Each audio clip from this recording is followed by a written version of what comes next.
Comment un document qui est censé être informatif devient presque une identité que l'on exige dans certains contrats avec la Banque mondiale? Pourquoi le document devient exigible? On a eu ce débat avec la Banque mondiale. La Banque mondiale était en train de nous dire, d'ailleurs que je remercie et je salue au passage, toujours en train de nous porter des fois quelques critiques. Normal, c'est sans doute des fois légitime.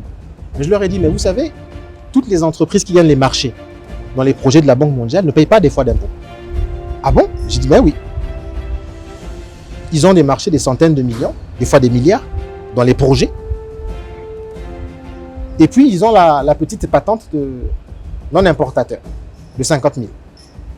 Alors que là, il y a une richesse qui... On peut parler de l'intérêt de cette licence pour le contribuable et pourquoi pas pour le budget de l'État, quand on sait que ce document est passé par le filtre du Parlement. Alors, qu'est-ce que le contribuable gagne derrière cette licence? Qu'est-ce que le budget de l'État gagne dans cette licence?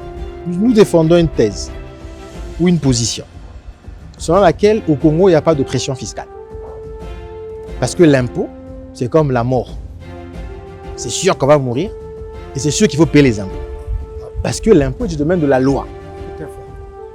L'impôt, tu es censé le connaître. L'impôt, c'est pas quelque chose. On n'est pas surpris avec l'impôt. Je sais que je dois payer ma patente, je sais que je dois payer mon IRPP, je sais que je dois payer ma TUS, ma TOB. Mieux, dans la licence, il y a même le calendrier fiscal. On vous dit le mois de déclaration, le mois de dépôt. On ne peut pas dire qu'il n'y a pas de pression parce qu'avant même de créer ton entreprise, tu es au courant de ça. Quand l'État vient prendre sa part, il ne faut pas dire qu'il y a pression fiscale. Il faut trouver un autre mot.